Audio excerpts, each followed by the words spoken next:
Bueno, un poco la idea era... mi idea era trabajar continuar un poco lo que fui trabajando la otra vez. Me gustaría que podamos conversar, ¿no?, un poco más. Pudimos conversar al final la vez pasada y la verdad que yo voy a tratar de hacer un pequeño desarrollo, ubicar algunas cuestiones y después me parece que estaría bueno que ustedes, a partir de los interrogantes, las preguntas de ustedes, poder a partir de eso armar una conversación sobre el tema. La verdad que a mí me gustaría eso.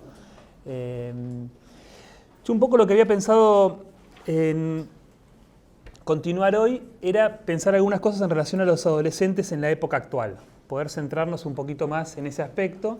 La vez pasada, de alguna manera, intenté ubicar como cierta base para pensar la adolescencia desde el psicoanálisis lacaniano.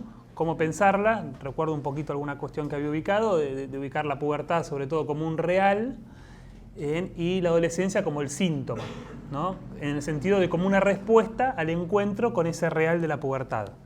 Digamos, ¿no? Que ese real de la pubertad es más bien aquello que son las transformaciones del cuerpo, pero también lo que tiene el sexo de intraducible, ¿no? Que no se puede terminar de traducir, no se puede terminar de poner en palabras, ¿no? Un poco lo que ubicábamos, que por más que haya taller de educación sexual, que está muy bien que los haya, y toda la información que es necesaria, también va a haber un punto de haber algo que no va a poder terminar de pasar a la palabra, digamos, ¿no? Me parece que ahí está el real y cómo el sujeto responde a eso, cómo se sintomatiza de alguna manera eso, digamos, ¿no? Entonces, para mí la perspectiva es ubicar aquello que varía con la época y aquello que no varía, ¿no? Un poco, para mí, para orientarse en la época hay que poder situar bien qué es aquello que no varía para después empezar a ubicar qué es lo que sí varía, ¿no? Entonces, la pubertad, evidentemente, es lo que Freud ubicaba como la acometida en dos tiempos de la sexualidad humana, digamos. O sea que eso es algo que uno puede ubicar que no varía. Por supuesto que va a variar después, ¿no? Es decir, tenemos la sexualidad infantil, el periodo de latencia y, digamos, la pubertad, ¿no? Como el segundo tiempo. Pero podemos decir que eso en un punto no varía, después vamos a encontrar variantes en torno al tratamiento que se hace de eso en cada momento y en cada cultura, digamos, ¿no? Eso vamos a ubicar ahí algo del orden de aquello que sí varía. Yo he recordado un poco algo que tomo de Miller, donde él dice que hay nuevos síntomas, ¿no? Hay nuevos fantasmas, pero no hay nueva pulsión. O sea que lo pulsional, ¿no?, es algo que también no varía, entonces eso me parece también importante para orientarnos. Una de las cosas que me interesaría pensar es todas las cuestiones ligadas a la hiperconectividad de los jóvenes, el lugar que tienen hoy las nuevas tecnologías, cómo pensar eso en torno a los jóvenes de hoy. Hay un libro que para mí es interesante de una antropóloga que se llama Paula Sibilia, por ahí algunos lo conocen, se llama La intimidad como espectáculo, ¿no? Entonces es un libro de un par de años, es un libro que ya tiene varios años, pero realmente muy interesante, donde ella empieza a ubicar cómo la intimidad comienza a volverse un espectáculo, ¿no? En las redes sociales, por ejemplo. Digamos, ¿no? Es muy evidente cómo, ella dice, cómo antes las jovencitas tenían sus diarios íntimos y hoy en día con los blogs, Facebook, etcétera, los distintos dispositivos, empiezan a ser diarios éxtimos, ¿no? Donde utiliza, digamos, ese neologismo, que también es un neologismo de Lacan, digamos, ¿no? Ella dice éxtimo, lo llama diario éxtimo, que como sabemos, extimidad es un neologismo de Lacan, digamos, para ubicar, digamos, aquello exterior en el interior. O sea que ya no está la idea de lo privado, sino empieza a haber otra idea, digamos, ¿no?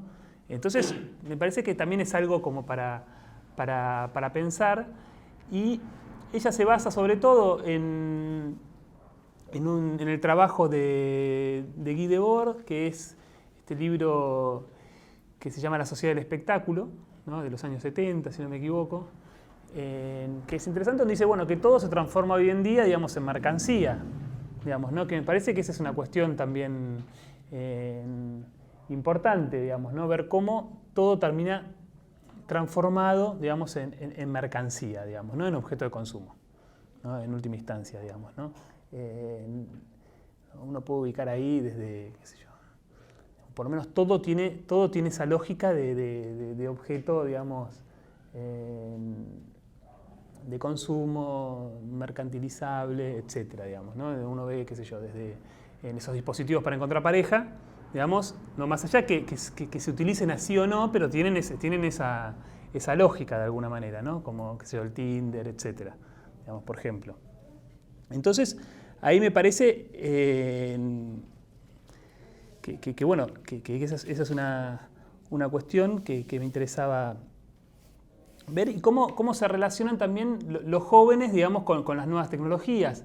Es habitual que los adolescentes por ahí, o que haya consultas, digamos, yo he recibido algunas consultas sobre donde los padres dicen, bueno, mi hijo, ¿no?, está todo el día, digamos, está todo el día conectado, digamos, ¿no? O está desconectado, lo que en un sentido está desconectado a veces de los padres, pero también está conectado, digamos, hay que ver qué uso está haciendo, digamos, ¿no?, a veces de los juegos, porque también en los juegos sabemos que también hay una cuestión de cierto lazo social que se arma, digamos, ¿no? Entonces me parece que también eso es algo siempre para evaluar, digamos, qué uso se está haciendo de ese dispositivo, si el sujeto hay un goce autoerótico completamente solitario, digamos, ¿no?, y siempre ruinoso, podemos decir, o si realmente hay un lazo que está estableciendo con otros. Creo que es algo para poder evaluar, digamos, ¿no? Me parece que es algo a poder evaluar en cada caso, digamos, ¿no? Porque muchas veces es el modo en que hacen relaciones y que establecen cierto lazo social. Muchos jóvenes, ¿no? A uno le resulta difícil de entender, ¿no? Un poco lo que decíamos el otro día, que el adolescente siempre se presenta como extranjero de su tiempo, siempre se nos presenta como algo extraño que no terminamos de entender, sus costumbres, ¿viste?, etcétera, sus formas. De alguna manera,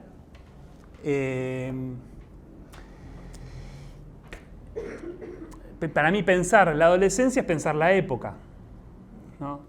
Es decir, quienes tienen una relación más estrecha con su tiempo, quienes empiezan a dar las primeras respuestas a, digamos, lo que ofrece la época son generalmente los jóvenes, digamos, ¿no? Eso es interesante, digamos, ¿no? Yo recuerdo, por ejemplo, la relación también, por otro lado, con los objetos técnicos no son solamente de los jóvenes, porque hoy todo el mundo está, ¿viste?, agarrado, digamos, a su aparatito, digamos, ¿no? No es solamente los chicos, digamos, ¿no? De hecho, yo recuerdo que en un momento habíamos ido a una escuela, digamos, a hacer un trabajo con adolescentes púberes, ¿no?, de 12, 13 años, sobre las nuevas tecnologías, ¿no? Entonces, habíamos ido con una colega y cuando estábamos charlando con los chicos armábamos como un dispositivo de conversación, ¿no? La idea era, digamos, una conversación abierta, ¿no? No había, solamente el tema era charlar, conversar sobre el uso de las nuevas tecnologías. Y los chicos decían, bueno, ¿qué pensaban eso? Si no pensaban que a veces, ¿viste?, podía ser nocivo estar todo el tiempo con qué sé yo, con el celular, ¿viste?, no sé cuánto. Y ellos decían, sí, la verdad que sí, digamos. Y mis papás están todo el tiempo con el teléfono, decían los chicos. Digamos, por ahí es porque ellos son de otra generación, decían. Entonces, como es nuevo para ellos, se quedan tan agarrados, digamos, al teléfono porque para ellos es nuevo. Nosotros ya estamos un poco más, ¿viste?, acostumbrados. O sea, nosotros crecimos con eso, decían, ¿no?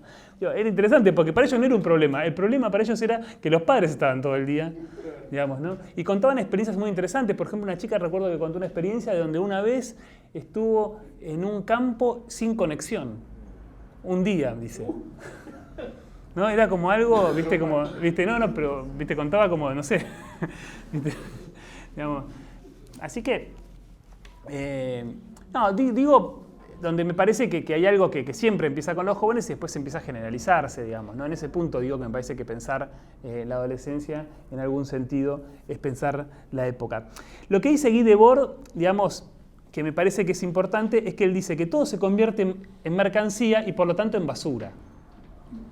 Digamos, ¿no? Es decir, de la mercancía a la basura, ¿no?, es un paso. Entonces, mucho de esas conversaciones, ¿no?, él tiene como una frase, digamos, que es un poco lapidaria, ¿no?, donde él dice que el arte de la conversación está muerto y pronto se estarán muertos casi todos los que saben hablar. ¿no? Porque dice que todo se convierte en mercancía y por lo tanto en basura. Digamos, ¿no? Entonces ahí Paula Sibilia, que se apoya un poco en el trabajo de Debord, dice que bueno, todo eso que se comparte en las redes enseguida deviene digital trash, ¿no? Basura digital, cosa que uno sabe que hay algo de eso. Digamos, ¿no? Eso enseguida desaparece, ¿no? Parece enseguida es basura, algo que uno se comparte en determinado momento, enseguida pierde valor. Bueno, eso no quiere decir que no haya también intercambios significativos que alguien pueda tener en las redes sociales, ¿no? Me parece que eso también es algo a tener en cuenta, y los jóvenes muchas veces se dirigen a las redes sociales, ¿no? De hecho, bueno, el punto es si encuentra un otro, digamos, ¿no? que responda de alguna manera, o si se encuentra con una especie de soledad, ¿no?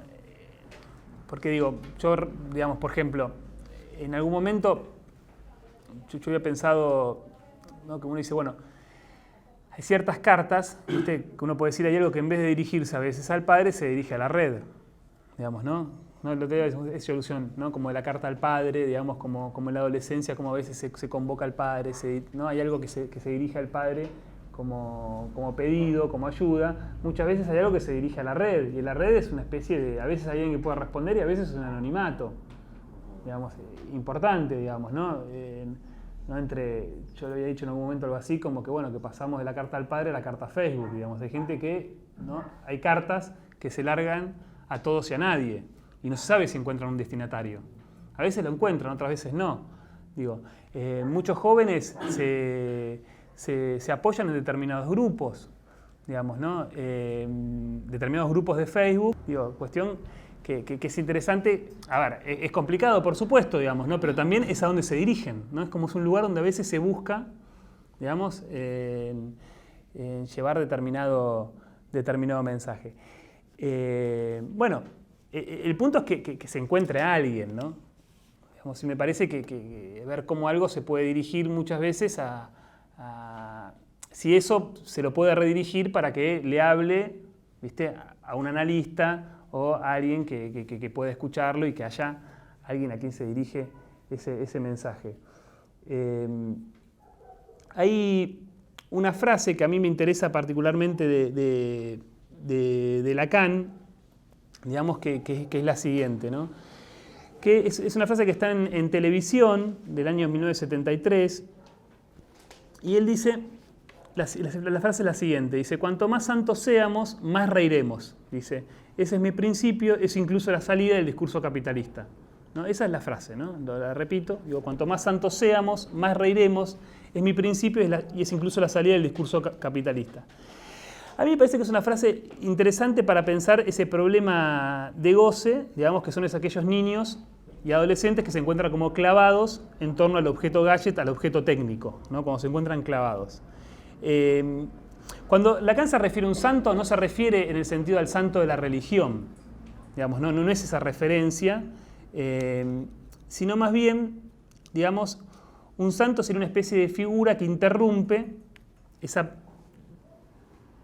promoción del consumidor consumido del discurso capitalista, digamos, ¿no? Alguien que puede de alguna manera, como que inventa un lugar por fuera de los bienes y que en ese punto, digamos, no goza. Por lo menos cuando opera, no goza. A eso se refiere con un santo. Es decir, que en su lugar él no está gozando, digamos, ni de los bienes, y tampoco está gozando del sentido. Porque hay una cuestión que trabaja Lacan en relación a la cuestión del sentido, digamos, ¿no? Lo que él ubica como goce, sentido, si goza.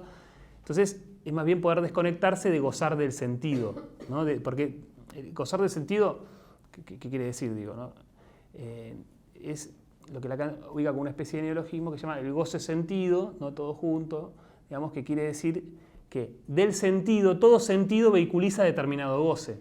Cualquier frase, cualquier sentido va a vehiculizar goce. Entonces, digamos, si a veces se puede equivocar ese sentido, es para poder separar el goce que hay en todo sentido, digamos, ¿no? Un poco en ese punto. Por eso Lacan habla como de cierta virtud de no comprender. La virtud de no comprender estaría en ese punto, digamos, en no gozar de ese sentido, digamos, ¿no? Entonces, el santo, como figura ligada al analista, sería aquel que puede tomar una distancia, digamos, en torno al goce, digamos, ¿no? Por lo menos dice, es un instante, es un momento, cuando opera no goza, después tiene su relevo y goza como todo el mundo, ¿no? Pero en ese momento, digamos, ¿no? Ahí. Entonces, yo creo que ahí se trata, para mí, digamos, como decía, de distinguir si ese lazo que el niño tiene o el adolescente tiene, digamos, con el objeto técnico, le permite hacer un lazo con otros, si arma un nosotros o no, o hay un goce puramente autoerótico, digamos, ¿no? Yo creo que eso es lo que hay que poder ubicar en cada caso. Vieron que los chicos muchas veces los llaman como viciados, a los que están mucho tiempo, ellos mismos los llaman viciados, ¿no? Es el modo en que hablan de ellos. O sea que es muy claro cómo, digamos, se puede pescar ahí que hay una satisfacción y que hay un goce, digamos, ¿no? A eso nos referimos. Por eso, la frase en sí, digamos, que yo tomaba de Lacan, es la siguiente, digamos, ¿no? Cuanto más santos seamos, más reiremos. Es mi principio, es incluso la salida del discurso capitalista. Entonces, la cuestión de la risa me parece que es importante, digamos, en el sentido de que la risa, digamos, cuando uno ríe, nunca ríe solo. Siempre va a reír con otros, ¿no? Eso es interesante. En el chiste, ¿no? Hay un lazo social. Cuando uno hace digamos, una cosa es, por supuesto, ¿no? Es como se dice,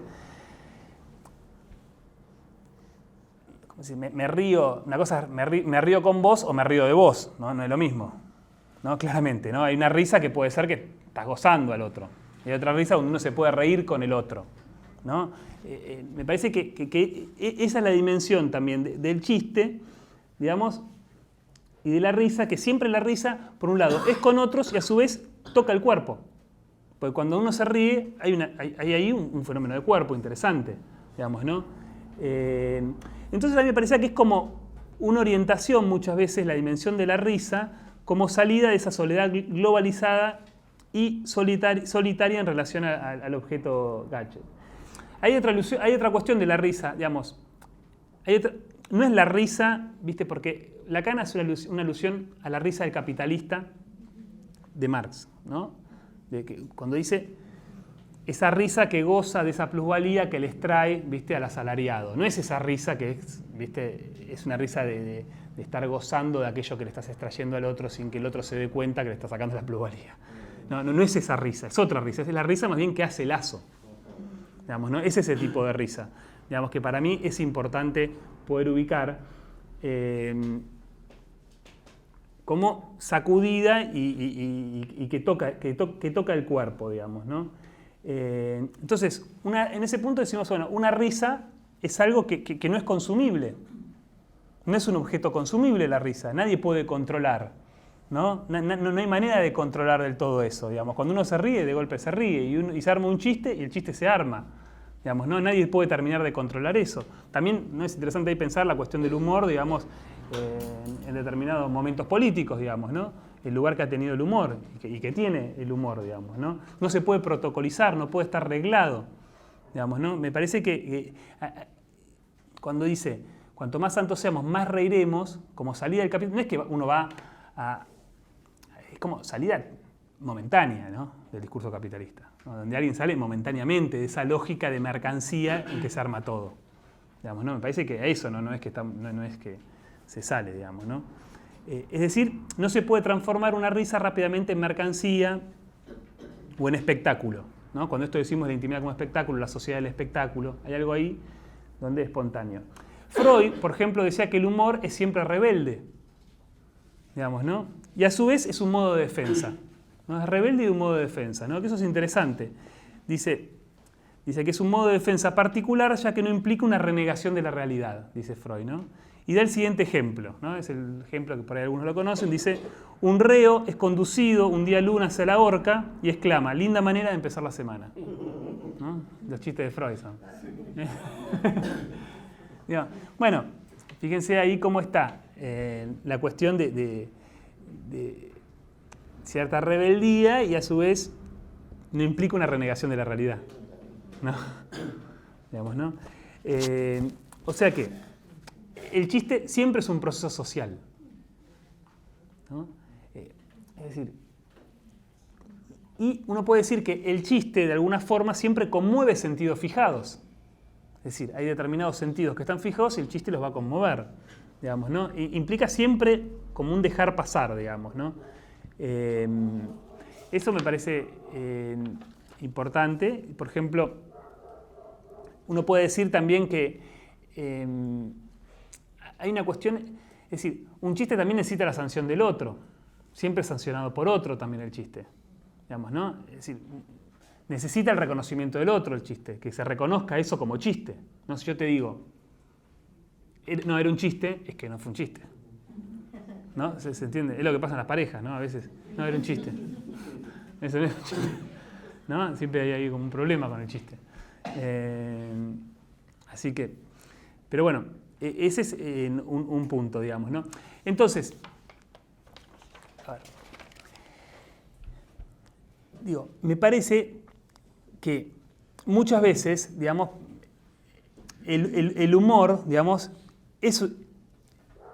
puede ser una intervención, digamos, cuando hay determinadas relaciones, digamos, como donde hay ciertas fijaciones, digamos, ¿no? Entonces me parece que ahí a veces el humor puede ser un modo de intervenir en la clínica, digamos, ¿no? Para que pueda advenir determinado mensaje nuevo de alguna forma. Hay un lazo que se puede establecer, digamos, con el analista, que es a partir de ese chiste, ¿no? O de esa situación, digamos, donde él puede reírse con el otro, digamos, ¿no? Ahí se establece el lazo. Digo esto porque la cuestión de la transferencia es todo un problema, digamos, ¿no? A eso me refiero, digo. Por eso quiero ir, digamos, cómo armar, digamos, un lazo transferencial, digamos, cuando hay una caída del saber, digamos, ¿no? Porque uno dice, hay una caída del saber hoy en día y los jóvenes, digamos, el sujeto supuesto saber no es algo que se arme tan rápido, digamos, donde eso cuesta en la época, digamos, ¿no? Donde el saber hoy está, como decíamos el otro día, en Google, digamos, ¿no? Entonces es difícil que se pueda reconocer, digamos, un saber en el otro, digamos, ¿no? Entonces ya el saber no lo tiene claramente, por lo menos de antemano, ni el maestro, ni el analista, ni el padre, ¿no? Digamos, ¿no? Digamos, aparte para Freud era claro cómo el docente es un sustituto del padre en relación al saber. Era muy claro eso para Freud, digamos, ¿no? Hoy en día no es tan sencillo eso, digamos, ¿no? Por eso, digamos, si no pueden reconocer un saber en sus padres, es difícil que puedan reconocer un saber en el docente. No es tan sencillo, por lo menos no va de suyo. Eso hay que construirlo, no quiere decir que no sea posible, pero hay que construirlo. Pero el punto es cómo establecer muchas veces, cómo construir determinado lazo y determinado lazo transferencial, digamos, en lo que implica para un análisis. Entonces, yo digo, por lo menos en mi práctica, digamos, me pareció interesante, a partir de esa referencia de Lacan, ubicar eso, aquello que puede tener, digamos, cómo el chiste, digamos, ¿no? O cómo el humor permite muchas veces un lazo, permite establecer un lazo, digamos, ¿no? Como una especie de política, si uno quiere, en ese sentido, digamos, ¿no? El chiste, el witz, como dice, ¿no? Como cierta política que permite establecer un lazo. Y bueno, y algo ahí a veces se produce, ¿no? Y de parte de ahí, bueno, hay que ver. Entonces digo, bueno, en principio hay que hacer hablar para conocer ese código, ¿no? Por eso digo, ¿no? El chico está todo el día con los juegos, hay que hacerlo hablar de eso para conocer un poco ese código. Pero bueno, me parece que sí, hay toda una cuestión en relación al saber en la época, digamos, ¿no? Yo creo que no es que es la cuestión de la autoridad. Bueno, Ricardo ha trabajado mucho el tema de la autoridad, tuvimos una conversación sobre la autoridad en determinado momento, digamos, ¿no? Es decir, cómo se construye autoridad hoy, digamos, ¿no? No es algo que vaya de suyo, digamos. Yo creo que hay como una autoridad muchas veces ligada también a la enunciación, digamos, ¿no? Que a veces lo que se reconoce es determinado, digamos, ¿no? Es decir, nadie tiene autoridad de antemano, ¿no? Como en otro momento que se podía tener autonomía por determinada investidura que se tenía, hoy eso no se tiene, sino es en función de cierta enunciación, ¿no? Desde dónde alguien habla, ¿no? Digamos, a partir de eso se puede construir, a veces se establece determinada autoridad. Digamos, ¿no? Que eso también en un punto es interesante, porque tiene que ver con la enunciación de cada uno.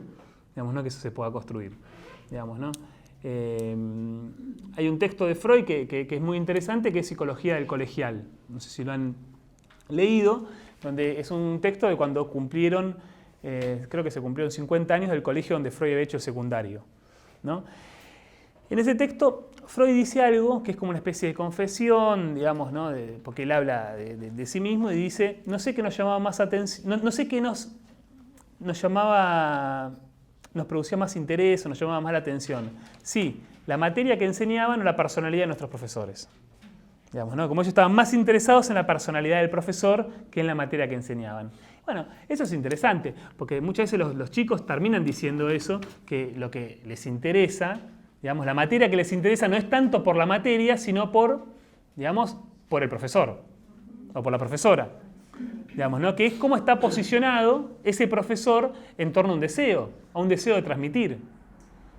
Digamos, ¿no? Entonces me parece que muchas veces lo que pescan es eso. Digamos, y bueno, y ahí me parece que también está toda la cuestión ligada a, digamos, a la cuestión del saber, pero también del padre, de alguien, digamos, que pueda funcionar de alguna manera como un padre para un joven, digamos, ¿no? Que me parece que es toda una cuestión también en la adolescencia, digamos, ¿no? Alguien, digamos, que, de hecho, digamos, ¿no? Uno puede ubicar, digamos, si uno piensa también los tiempos del Edipo, por ejemplo, digamos, ¿no? Los 3 tiempos del Edipo. Uno va a decir que, bueno, está el primer tiempo, ¿no? Donde el niño está con la madre, digamos, como identificado al falo de la madre, etc. El segundo tiempo, uno diría, es cuando aparece más bien la función del padre como aquel que dice que no y que separa. Y el tercer tiempo es más bien una dimensión donde aparece el padre como aquel que dice que sí y que reconoce alguna invención del sujeto. No, estamos hablando de funciones, no es el padre necesariamente, puede ser alguien que ocupe esa función. Esto lo digo como para ubicar. Pero digo, muchas veces determinado un maestro, un profesor, un hermano mayor, hay alguien que puede ocupar esa función que le dice al sujeto que sí, en el sentido de que puede reconocer algo de lo que él, ¿viste? Inventó para arreglárselas, digamos, ¿no? Donde me parece que es toda una cuestión importante, de alguna forma.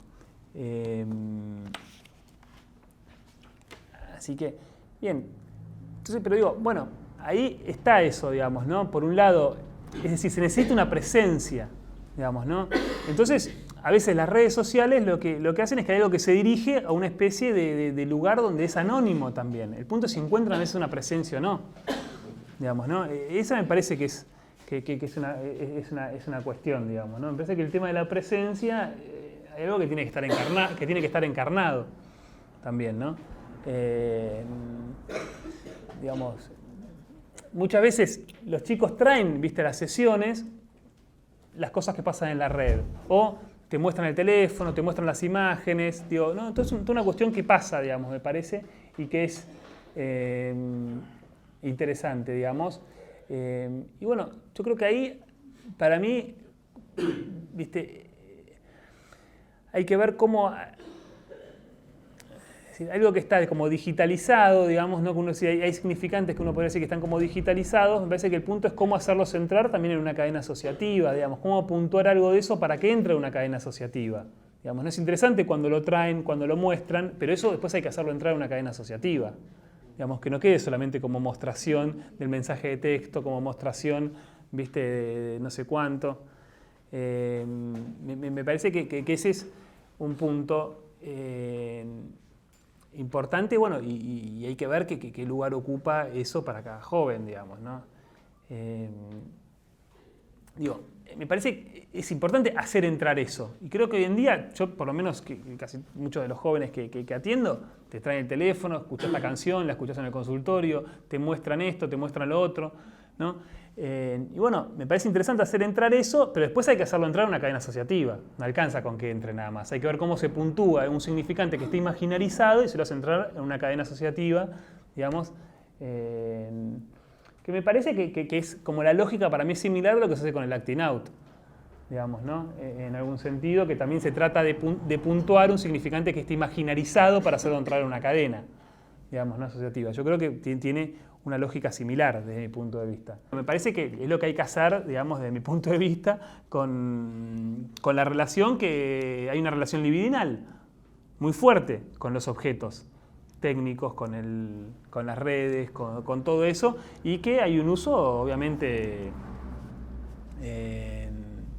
particular, digamos, ¿no? Cada uno tiene su relación singular con ese objeto y con las redes, y bueno, hay que tratar de ubicar qué lugar ocupa en cada caso eso, digamos, para ver también cómo se interviene. Pero hay que hacerlo entrar, yo creo que esas cosas hay que hacerlas entrar al dispositivo analítico, ¿no? Yo he escuchado a algunos colegas que un poco que dicen, no, todo eso afuera, que hable. Pero bueno, a veces me parece a mí que uno lo puede hacer entrar, pero después para puntuar algo que eso pueda entrar después en la cadena asociativa, digamos, ¿no? Yo tengo más la idea de hacer entrar esas cosas para después hablar sobre eso, digamos, no dejarlo afuera. Las canciones también me parecen interesantes, porque la otra vez hablábamos un poco de las novelas de formación, ¿no? que le permitían a alguien, porque el punto es contar con un discurso, cómo se cuenta con un discurso también, ¿no? Porque es un problema arreglárselas con todo eso que pasa en el cuerpo si uno no tiene un discurso para traducirlo.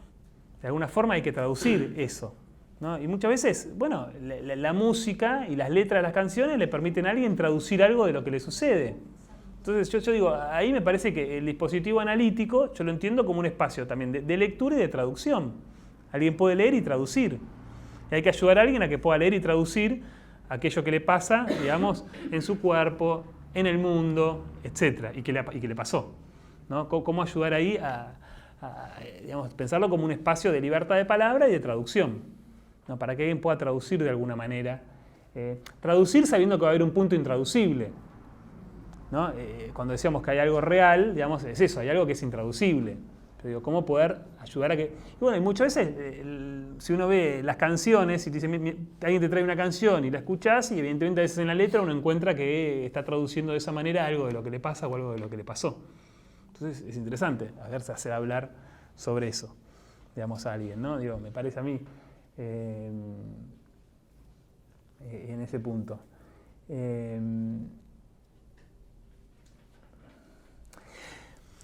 Digo, el objeto, me parece que hay un empuje en la época, digamos, ¿no? Cuando hay un empuje que es un empuje superyoico, digamos. Lacan tiene la idea de que el superyo era un imperativo de goce, ¿no? Que dice gozar, digamos. Hay un empuje superyoico a gozar siempre más de esos objetos, ¿no? Es cada vez, ¿no? Es lo que ofrece la cultura. Ofrece objetos para que uno esté gozando. Y están armados para eso, digamos, ¿no? Eso es interesante porque hay un filósofo italiano que se llama Matteo Bonassi, que él hace una diferencia entre lo que llama el objeto, digamos, voy a buscar bien para si no lo digo mal, dice que hay que distinguir el objeto de consumo en su versión moderna del objeto de consumo en su versión contemporánea. Dice que el objeto de consumo en su versión moderna es más bien la mercancía fetiche, digamos, ¿no? Que captura el deseo, ¿no? En el interior de los cuadros de los consumos. Es decir, captura el deseo. Que es todo lo que, por ejemplo, digamos, el marketing se dedicó a cultivar, digamos, determinados objetos, ¿no? En las publicidades y todo, que capturan el deseo y uno los quiere porque los desea. ¿Se entienden? Es decir, están dirigidos a capturar el deseo, digamos, ¿no? Entonces uno va a tener, ¿viste? ¿Qué sé yo? Hay una identificación, cierta ilusión de tener ese objeto, uno podrá tener ese objeto y eso le puede dar prestigio, un montón de cosas. Eso es el objeto, digamos, la mercancía, digamos, más bien como en su versión contemporánea. Él dice que, perdón, en la versión moderna, dice que la versión contemporánea, más bien, no propone el objeto, no está destinado a capturar el deseo, sino a decir cómo gozar. Es más, se dirige más al goce que al deseo. Que el objeto está hecho para eso. Los objetos contemporáneos están más bien para atrapar el goce. Están preparados para eso. Digamos, ¿no? Yo creo que eso es importante tenerlos presentes. digamos, porque, qué sé yo, había una propaganda, yo me acuerdo no me acuerdo si era de Personal o de Movistar, no me acuerdo de cuál, que era, digamos, un poco, era una propaganda donde, no sé si era de 4G, como está haciendo el 4G, no sé qué, que de golpe lo que aparecía que decía, ves más. Y en la pantalla había una persona con los ojos como más, no más grandes, ¿no? Evidentemente ubicaba la cuestión del ver más, digamos, ¿no? Era cómo está dirigido al goce de ver, digamos, ¿no? Eso me parece que es un punto que hay que tener presente, que esos objetos están preparados para capturar el goce. Digamos, ¿no? Que ahí hay una diferencia, ¿no? No se dirigen al deseo como los objetos modernos, sino a capturar el goce, ¿no? Y eso yo creo que están hechos para eso. Entonces digo, bueno, eso hay que saberlo, ¿no? Uno le da, digamos, no es que uno dice, después están qué uso se hacen de esos, un montón de cosas, pero están armados para eso. Cuando uno le da ¿no? la tablet a los chicos y todo, están armados para eso, para capturar el goce. Es así. Digamos, no es que digo, yo no tengo una cuestión ni en contra ni nada, pero hay que saberlo, digamos, ¿no? Por lo menos. Entonces, en ese super yo contemporáneo que empuja siempre a gozar más, digamos, me parece que tanto el chiste como el humor, como la posibilidad de reír, es lo que separa muchas veces de esa compulsión. Digamos, ¿no? Por eso digo, cuando ya hay otros, eso es lo que hay que diferenciar. Si hay otros, porque hay chicos que están jugando y están jugando con otros, y se ríen con otros, y tienen códigos con otros, eso es una cosa. Porque ahí ya hay un lazo social. Otra cosa es el goce autoerótico en torno al objeto. Yo creo que hay que diferenciar eso para mí. Y en cada caso hay que tratar de precisar qué es lo que está en juego. Digamos, ¿no? Y por supuesto, después digo, bueno, muchas veces, cuando alguien está muy fijado en ese goce autoerótico, tal vez a veces, bueno, hacerlo hablar de eso, uno ya lo empieza, digamos, a que eso empiece a entrar, digamos, en un discurso. Se empieza a hablar, se empieza a equivocar, se puede hacer un chiste, ¿no? Digo, bueno, qué sé yo, en principio hay que hacer hablar, ¿no? Es cuando una vez le preguntaron, creo que no sé si lo mencioné la vez pasada, que le habían preguntado a Eric Laurent, digamos, qué hay que hacer con la bulimia, con las bulímicas, y le decía, hay que decirles que vengan a vomitar al consultorio. Claramente, digo, ¿no? Pueden vomitar palabras, pero ya no es lo mismo vomitar palabras, ¿no? que la cosa en sí. Digamos, ¿no? Entonces, bueno, en principio es como se pasa algo a la palabra. Digamos, ¿no? Hay algo que se pierde cuando se pasa la palabra. Digamos, ¿no? Entonces, bueno, me parece que en principio es eso. Bueno, después, bueno, está bien, habrá que ver cómo no solamente se trata de vomitar palabras, sino de poder decir algo. Digamos, ¿no? Bueno, pero en principio hay que empezar hablando, ¿no? Primero hay que hacer hablar. Digo, yo tengo esa política, digamos, de los jóvenes cuando hablan, primero hay que hacerlos hablar. Y por ahí al principio te parece que no están diciendo, pero bueno, hay que hacerlos hablar. Después uno podrá equivocar algo, podrá... O sea, ¿viste? ¿Qué sé yo? Así que bueno, yo en principio, digamos, me interesaba traer algo de esto. Después hay un texto de Heidegger que yo recomiendo muchísimo leer, que es Serenidad. Por ahí alguno lo conoce. Es un texto muy interesante, lo encuentran en internet, digamos, y... ¿Qué? Donde está todo. Y es un texto donde Heidegger habla un poco en relación a la técnica, digamos, ¿no? Y él lo que dice de alguna manera, él acá lo que ubica es poder decir, un poco lo que él propone, digamos, en torno a la técnica, es una actitud que dice simultáneamente sí y no al mundo técnico, ¿no? Es como decir sí y no. Digamos, ¿no? Es interesante, ¿no? A eso él llama la serenidad, ¿no? De poder decir sí y no al mundo técnico. Digamos, ¿no? A mí me parece interesante, digamos, ¿no? Dice, y denomino la actitud por la que nos mantenemos abiertos al sentido oculto del mundo técnico la apertura al misterio. Dice, la serenidad para con las cosas y la apertura al misterio se pertenecen la una a la otra. Dice, nos hace posible recibir en el mundo de un modo distinto, dice. Entonces, bueno, me parece que ahí está, digamos, yo digo, en relación al mundo técnico, por eso no es decir no, sino es como decir sí y no. Digamos, me parece interesante esa que ubica como serenidad. Después dice...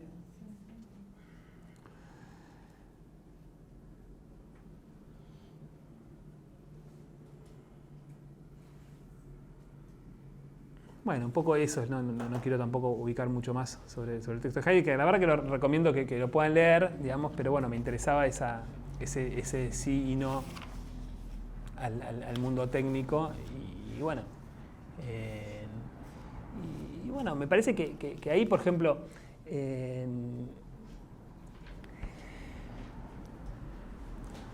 Jorge Alemán, por ejemplo, él habla de aquello que no es, ¿no? Que dice hay que ubicar aquello que no es apropiable totalmente, digamos, ¿no? por esa lógica del consumo, digamos, ¿no? Y es verdad que hay pocas cosas que no terminan siendo, ¿viste? Lo inapropiable. ¿Qué sería lo inapropiable? Bueno, yo creo que la risa en un punto es inapropiable, porque cuando uno se ríe, ¿qué?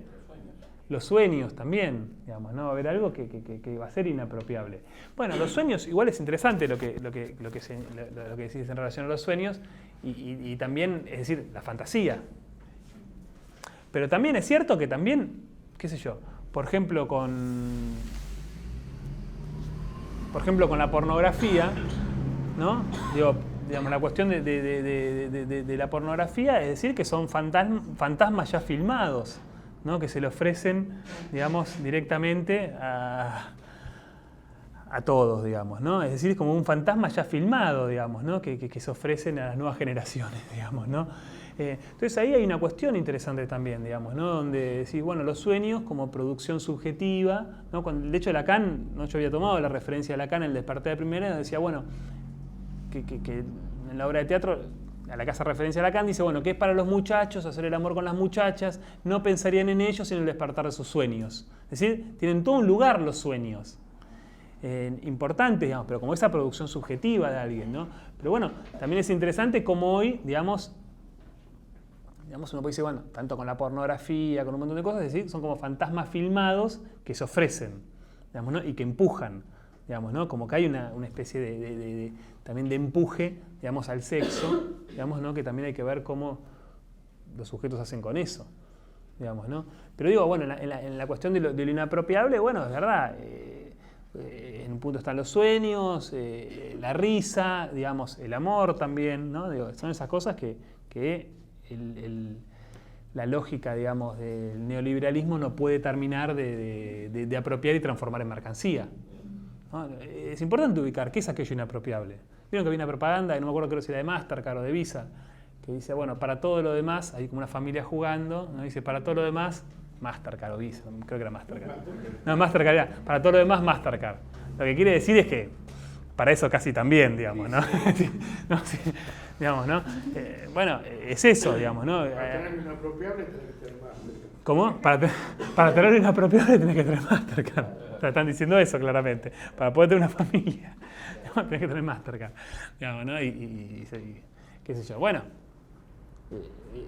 es una cuestión, digamos, ¿no? ¿Qué es lo inapropiable, digamos, ¿no? Me parece que eso es algo a poder ubicar también.